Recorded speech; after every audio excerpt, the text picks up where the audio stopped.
gozo tenho em meu coração. Creio eu na Bíblia, livro de meu Deus. Para minha Bíblia é o maná dos céus. Mostra-me o caminho para o lar celestial. Acho eu na Bíblia graça divina. Cumprimentamos a todos os irmãos e amigos do portal Escola Bíblica Dominical com a paz de nosso Senhor e Salvador Jesus Cristo. Agradecemos a Deus pela oportunidade de podermos dar início a mais uma pré-aula da revista Jovens da CPAD. Na semana passada falamos sobre o casamento, mas hoje comentaremos a lição de número 7, que traz um assunto muito interessante. Eu creio no criacionismo. Sugerimos que assista ao vídeo de introdução desse trimestre, bem como as demais aulas anteriores a esta, através dos links relacionados na descrição deste vídeo. Divulgue o portal EBD para seus amigos, irmãos, alunos e demais professores da Escola Bíblica Dominical.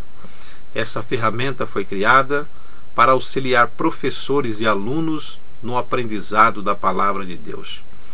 Através desta aula, seus alunos deverão conhecer, primeiro, o processo da criação. Segundo, como refutar a teoria da evolução. E terceiro, o porquê não devem levar a sério o evolucionismo. Uma das primeiras coisas que aprendemos quando vamos estudar a respeito de Deus é que Ele é Criador. O Senhor Deus criou tudo do nada. Ele criou e organizou o mundo de tal maneira que o planeta tem as condições exatas para a preservação da vida. Pelo poder da sua palavra, criou céus e terra e tudo o que neles há. Olha o que diz o salmista no Salmo 33, versos 6 e 9. Os céus por sua palavra se fizeram, e pelo sopro de sua boca o exército deles. Pois ele falou, e tudo se fez. Ele ordenou, e tudo passou a existir. Portanto, Deus é o Criador de todas as coisas visíveis e invisíveis. Aquilo que a Bíblia revela sobre a criação é conhecido comumente por criacionismo. Logo, quando falamos de criacionismo, estamos referindo-se ao conceito segundo o qual Deus criou o mundo e tudo o que nele há do nada. As Escrituras Sagradas ensinam claramente a doutrina de uma criação especial, ou seja, que Deus criou cada criatura conforme a sua espécie. Isso quer dizer que cada criatura, seja o homem ou animais, foram criados como os conhecemos hoje. No entanto, nem todos acreditam no criacionismo. Muitos foram aqueles que, no intuito de tentar explicar a origem do mundo e até mesmo contrariar o relato bíblico da criação, acabaram dando origem a falsas teorias. Entre elas, destaca-se a teoria da evolução, que tem como base principal as ideias de Charles Darwin, cuja teoria possui seu nome, a saber, darwinismo. De acordo com essa teoria, as espécies mudaram muito pouco durante milhões de anos, e de uma hora para outra, sem que exista uma explicação para isto, sofreram uma brusca transformação. Segundo a teoria, pelo acaso tudo veio a existir. Sendo assim, o homem, esse ser dotado de intelecto e personalidade, veio passando por algumas pequenas melhorias, de ameba do pântano a chimpanzé das selvas. Em suma, esta teoria defende que somos filhos do caos, frutos do acaso. No primeiro capítulo da lição, temos como tema o processo da criação. Conforme o livro de Gênesis, Deus é o Criador de todas as coisas. No princípio criou Deus os céus e a terra. Gênesis 1:1. O profeta Isaías confirma esta verdade enfaticamente em duas passagens do seu livro. Primeiramente em Isaías 45:12. Eu fiz a terra e criei nela o homem. Eu o fiz. As minhas mãos estenderam os céus, e a todos os seus exércitos dei as minhas ordens. Em segundo lugar, Isaías 45:18. Porque assim diz o Senhor, que tem criado os céus, o Deus que formou a terra e a fez. Ele a estabeleceu, não a criou vazia, mas a formou para que fosse habitada. Eu sou o Senhor, e não há outro. Ao contrário do que dizem alguns, Deus não criou o mundo e o abandonou. Ele o criou e o sustenta até hoje. Se observarmos a criação, veremos que o Criador fez o universo de maneira sábia e deixou nele a sua marca. Veja só estes exemplos. O cérebro humano processa simultaneamente uma quantidade incrível de informações. O cérebro reconhece todas as cores de objetos que você vê. Assimila a temperatura à sua volta, a pressão de seus pés contra o chão, os sons ao seu redor, o quão seca sua boca está e até a textura de um papel que estiver em suas mãos. O cérebro registra respostas emocionais, pensamentos e lembranças. Ao mesmo tempo, ele não perde a percepção e o comando dos movimentos ocorrentes em seu corpo, como o padrão de respiração, o movimento das pálpebras, a fome e o movimento dos músculos das suas mãos. O cérebro é algo que lida com mais de 1 milhão de informações por segundo, enquanto avalia as mais importantes, permitindo que o homem haja somente com as mais relevantes. Eu te faço uma pergunta. Porventura este órgão tão fascinante foi criado pelo acaso? Vejamos outro exemplo. A água, incolor, inodora e insípida. Já pensou? Algo sem cor, sem cheiro, sem sabor?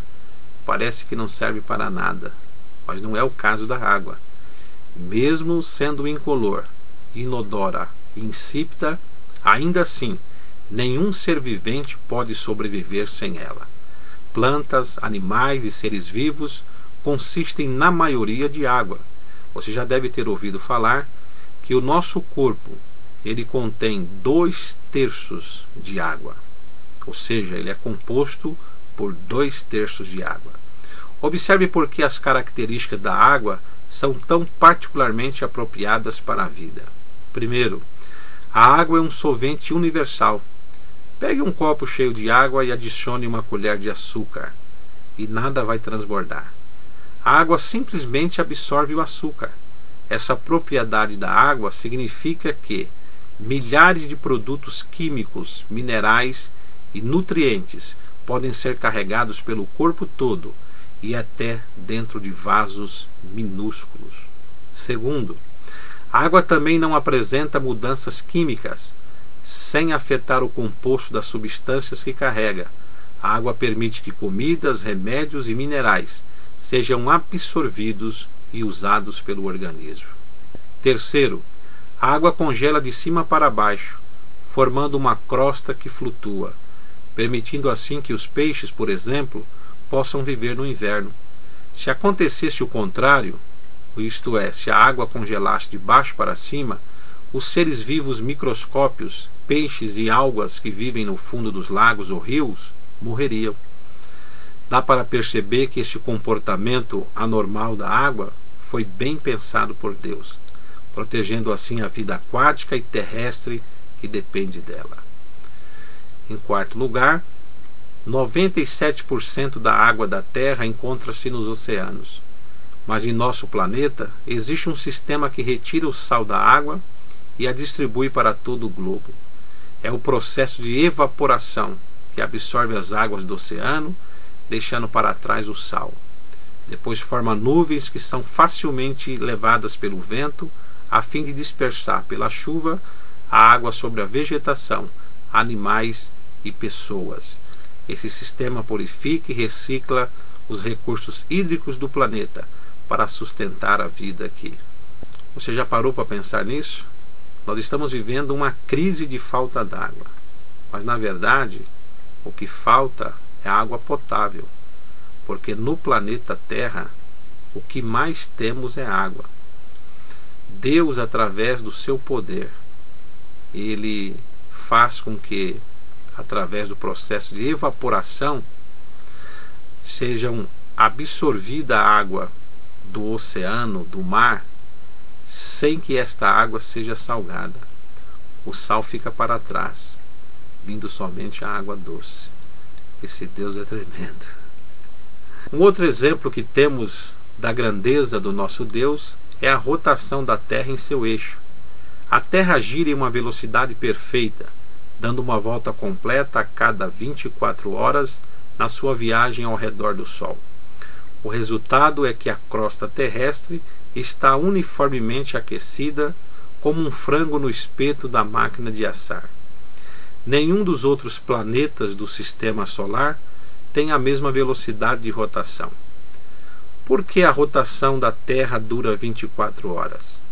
Porque foi especificamente concebida desta forma para realizar o propósito de Deus, para que a Terra sustentasse a vida humana e outras formas de vida. Aprendemos também, como diz o sábio, há uma grande sabedoria em Deus em ter colocado o Sol exatamente na distância correta, nem tão longe para que congelemos e nem tão perto para que sejamos queimados. Vejamos agora as estrelas, como diz o professor Lawrence Krauss, físico teórico. Numa noite clara, se der sorte, você vai ver umas 3.000 estrelas. Mas isto é apenas a ponta de um enorme iceberg cósmico. Só na nossa galáxia há mais de 100 bilhões de estrelas. É isso mesmo, mais de 100 bilhões de estrelas. E há mais de 100 bilhões de galáxias no universo observável. Há mais estrelas no céu do que grãos de areia na Terra. O Sol nada mais é do que uma estrela de quinta grandeza ou de quinta magnitude. Ele está a 150 milhões de quilômetros da Terra. Isso significa que ele é imenso. Só para se ter uma ideia, caberia mais de 1 milhão de terras dentro do Sol. É isso mesmo. Então, o Sol é tão gigante, é tão imenso, que se fôssemos pegar o planeta Terra e colocar dentro do Sol, caberia 1 milhão de terras. Que coisa fantástica. A Bíblia diz que Deus foi quem fez as estrelas. Olha o que diz Gênesis 1:16. E fez Deus os 2 grandes luminares, o luminar maior para governar o dia e o luminar melhor para governar a noite. E fez as estrelas. Diz ainda que ele conta o número das estrelas, chamando-as a todas pelos seus nomes. Salmo 147, verso 4. Conta-se que em 1789, em plena Revolução Francesa, levantou-se uma grande perseguição contra o cristianismo. Durante esta revolução, pilhas de Bíblias foram queimadas, igrejas fechadas e muitos crentes foram presos, lançados nos cárceres, na tentativa de que a ideia da existência de Deus fosse apagada no espírito do povo. Em uma aldeia francesa, um dos responsáveis pela perseguição disse a um camponês que a igreja daquela aldeia e tudo o que fizesse lembrar Deus seriam destruídos. Assim, disse o perseguidor: conseguiremos apagar os meios que levam o povo a crer na existência de Deus. Aquele camponês, respeitosamente, olha para aquele senhor e diz o seguinte: o Senhor terá então que mandar apagar todas as estrelas. Que maravilhoso, né? Pode queimar as Bíblias, podem fechar as igrejas, podem proibirem tudo que faça se lembrar de Deus. Mas quem poderá esconder o sol ou apagá-lo? Quem poderá apagar as estrelas? Quem poderá esconder a natureza? Tudo isto aí proclama a glória de Deus.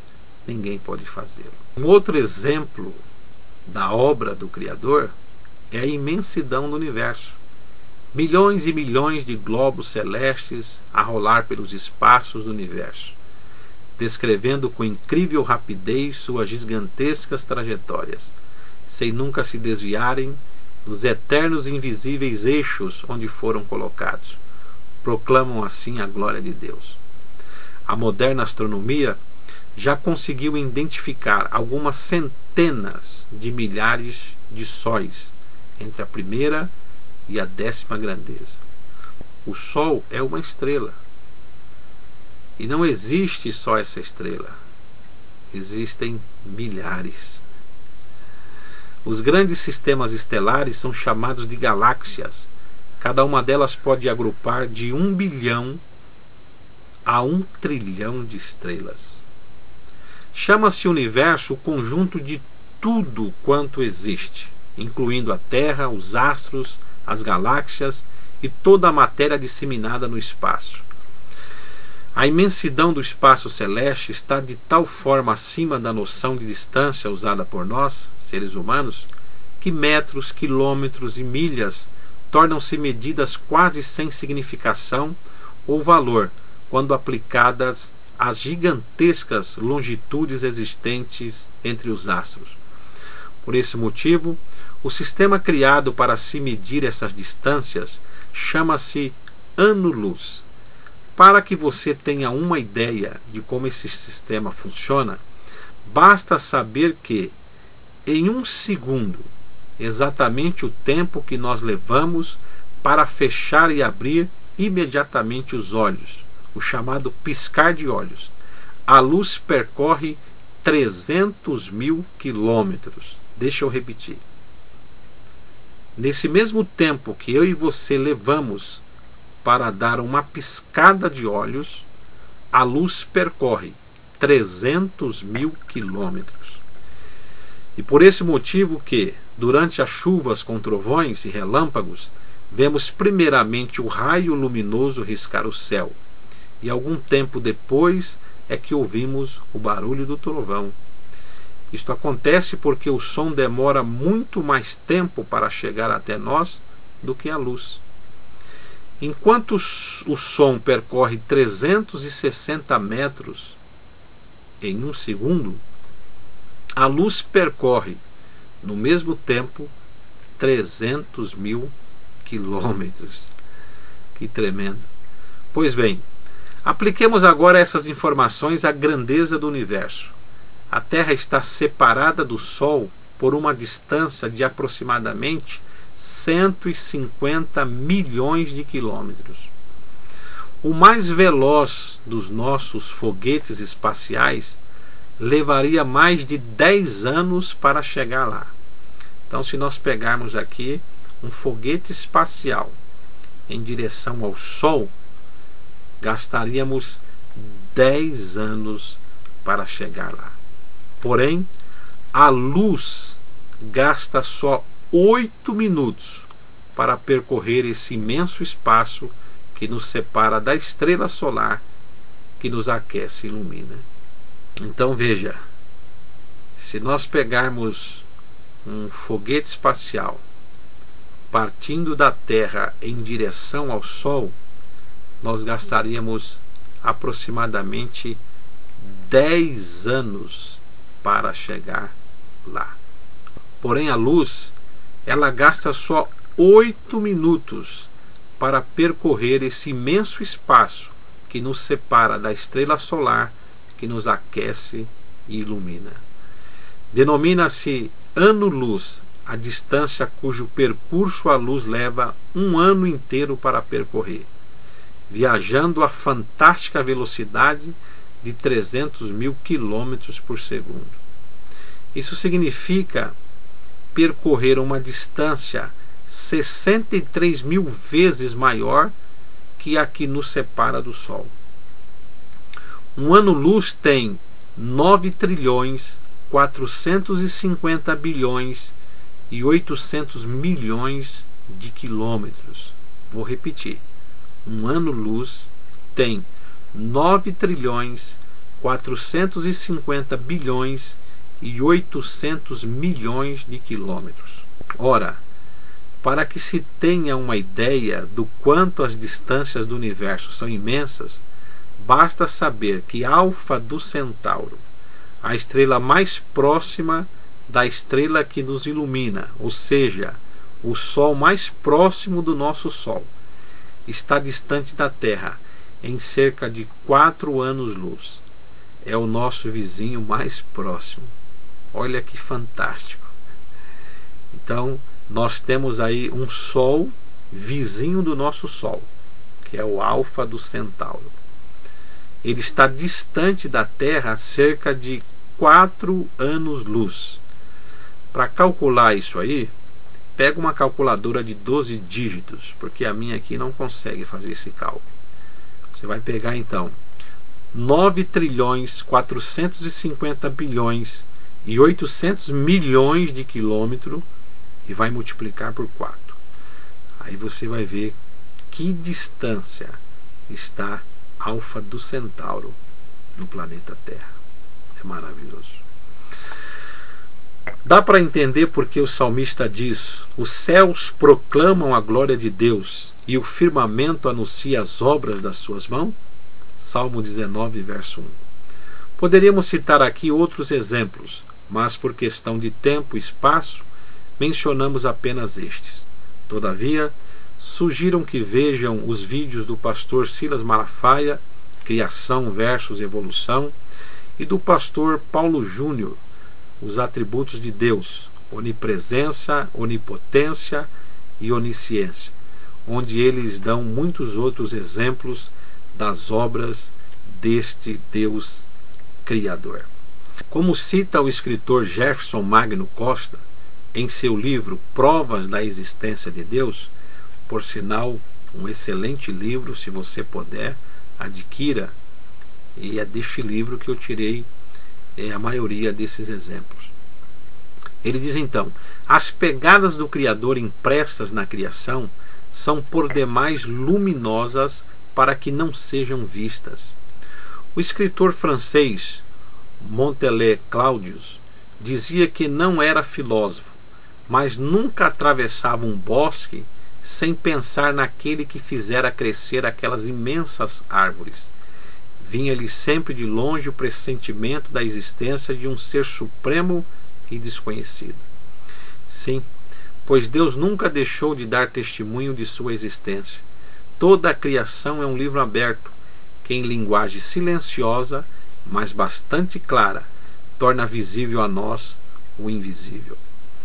O apóstolo Paulo, através do Espírito Santo de Deus, já tinha revelado isto quando disse: porque os atributos invisíveis de Deus, assim o seu eterno poder, como também a sua própria divindade, claramente se reconhecem desde o princípio do mundo, sendo percebidos por meio das coisas que foram criadas.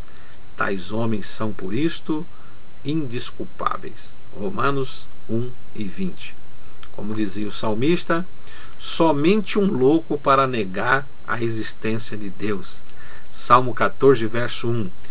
Diz o insensato no seu coração: não há Deus.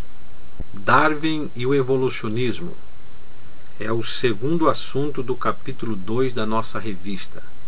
Charles Darwin foi um inglês naturalista que viveu entre 1809 e 1889 e que difundiu largamente o que conhecemos hoje como teoria da evolução.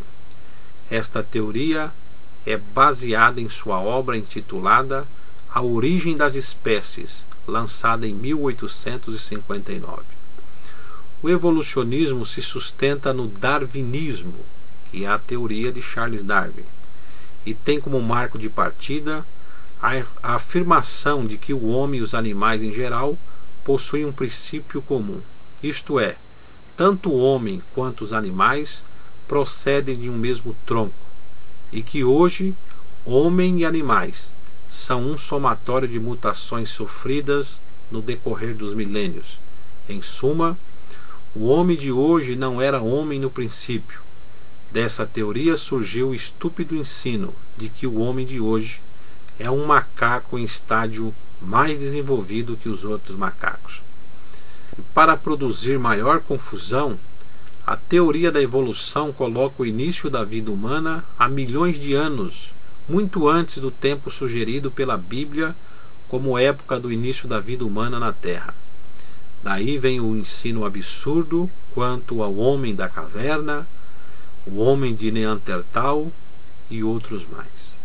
No último e terceiro capítulo da nossa lição, o comentarista fala sobre por que o evolucionismo não pode ser levado a sério. Em primeiro lugar, porque a Bíblia nega o evolucionismo. É bom não esquecer que quando tratamos do evolucionismo, estamos lidando com uma teoria humana, com suposições, e não com uma ciência exata que lida com fatos e dados concretos que possam ser comprovados e provados. Ao lermos um compêndio sobre a teoria evolucionista, muito frequentemente haveremos de encontrar expressões tais como crer-se que, admite-se que, talvez, possivelmente, mais ou menos e etc. Assim sendo, se a teoria evolucionista é tão vulnerável e falha, consequentemente os princípios que advoga são insustentáveis. A teoria evolucionista é desmascarada pelas escrituras que dizem: então formou o Senhor Deus o homem do pó da terra e lhe soprou nas narinas o fôlego de vida, e o homem passou a ser alma vivente. Gênesis capítulo 2, verso 7. Em segundo lugar, não podemos levar o evolucionismo a sério porque a ciência também nega a teoria evolucionista. Em abril de 1985, a professora Lelia Coney, pesquisadora da NASA, Agência Espacial dos Estados Unidos, e docente da Universidade de São José, na Califórnia, surpreendeu o mundo científico com a afirmação da descoberta de que a vida humana na Terra começou em estratos de argila muito fina e branca, o caulim, usado na indústria como branqueador de papel e isolante térmico. Diz ela: avançamos muito nesse terreno. Falta-nos ainda a prova definitiva, mas já conseguimos o bastante para saber que estamos no caminho certo. Acrescentou a doutora Coney. Se tivesse de apostar uma resposta, ficaria com a teoria da argila.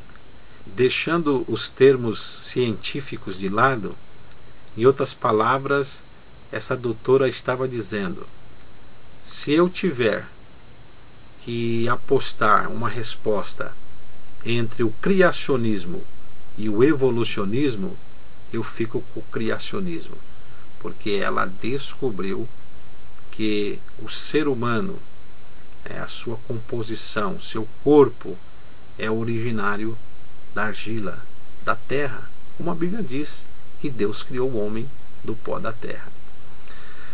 Aquilo que para os cientistas e pesquisadores, mesmo os mais moderados, ainda é uma incógnita, para o crente na Bíblia é certeza plena.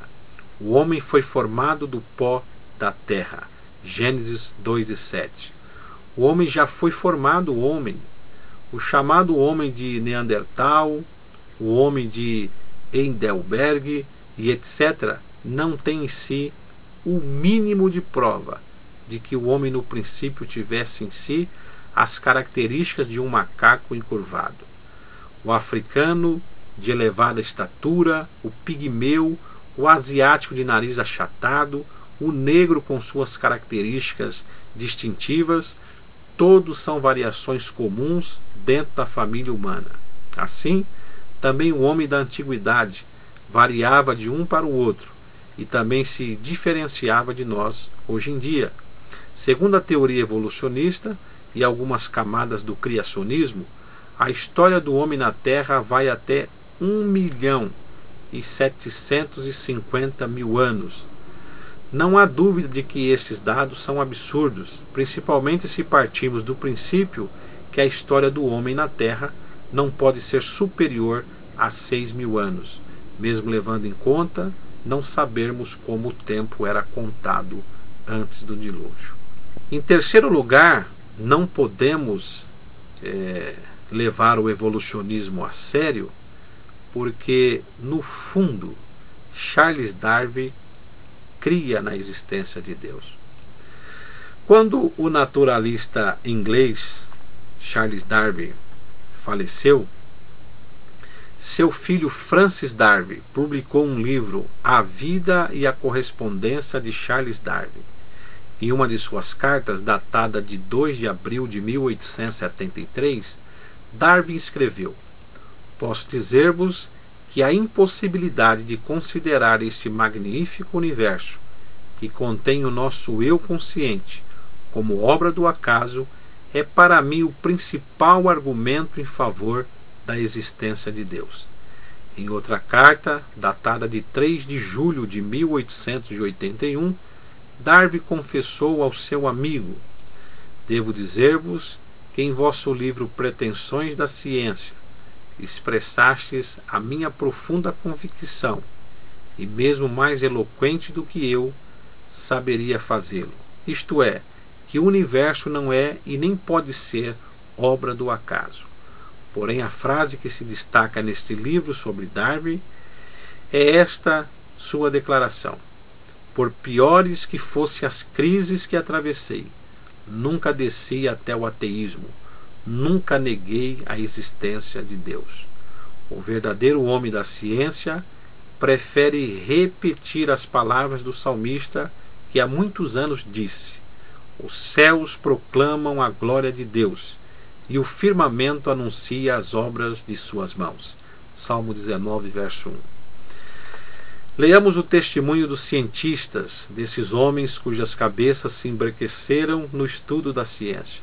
Quase todos eles confessaram ter visto as pegadas de Deus impressas no caminho por onde passaram. Ouçamos suas vozes, registradas no mesmo tom de adoração e reconhecimento da existência do Criador de todas as coisas. O que muita gente não sabe é que Darwin, antes de morrer, abandonou sua teoria por não conseguir prová-la. Mas infelizmente ela ainda é aceita, principalmente nos meios acadêmicos. Conforme bem expressou o pastor Elinaldo Renovato de Lima, de acordo com a verdadeira ciência, não há qualquer evidência indicando que uma espécie se transforme em outra. Diz ainda que o ser humano não é produto da evolução. Ele foi criado por Deus segundo a sua imagem e semelhança. Qualquer outra explicação não passa de hipóteses e desvaneios da chamada falsa ciência. O evolucionismo tem levado grande parte da humanidade à descrença no Criador. Essa teoria fraudulenta e diabólica continua desafiando a Bíblia, o bom senso e a verdadeira ciência. Como declarou Chesterton, os evolucionistas parecem saber tudo acerca do elo perdido, a não ser o fato de que ele está perdido. Para finalizarmos, gostaria de compartilhar uma experiência que tive em sala de aula quando ainda estava cursando o 2º grau. Pelo menos era assim que se falava na minha época. O professor estava dando aula sobre a teoria da evolução. Em dado momento ele começou a fazer algumas perguntas para os alunos. E eu não sei qual pergunta que ele me fez. Mas como eu estudava na escola dominical, tinha um pouquinho de conhecimento sobre o que a Bíblia diz sobre esse assunto, eu questionei o professor dizendo o seguinte: "Professor, eu já fui no zoológico e há alguns anos que eu frequento o Parque do Carmo." O Parque do Carmo nessa época tinha lá uns macaquinhos, né? E até onde eu sei, nenhum desses macacos até hoje chegou ao estágio de homem. Por quê? Ele falou: "É muito fácil responder isso. É o elo perdido. É o elo perdido. Esse elo foi perdido e não sabemos o porquê que hoje os macacos não viram homens."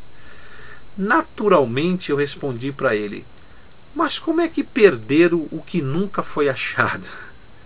Nessa hora a classe começou a dar risada e o professor ficou assim totalmente perdido, e para se safar, né, dessa situação, ele falou: "Você já quer misturar religião com ciência", e cortou o assunto e terminou aquela aula, ou pelo menos aquele debate. Então é exatamente isso, irmãos. os evolucionistas parecem saber tudo acerca do elo perdido, a não ser o fato de que ele está perdido. Como é que se perdeu o que nunca foi achado? A verdade é que, para os cientistas e uma boa parte da humanidade, é muito mais fácil, muito mais cômodo para eles crerem no evolucionismo do que aceitarem o criacionismo. Porque aceitar o criacionismo é admitir que existe um Deus todo-poderoso que criou todas essas coisas. Nós damos glórias a Ele, porque cremos perfeitamente que esse Criador existe, que Ele fez céus e terra, que Ele nos fez, que Ele nos ama. A Ele toda a honra e toda a glória para todos sempre. Encerramos a pré-aula de hoje, mas retornaremos na próxima semana, se Deus quiser, onde estudaremos a lição de número 8, que traz como tema Eu creio na Igreja de Cristo. Uma ótima aula, fiquem na paz do Senhor Jesus.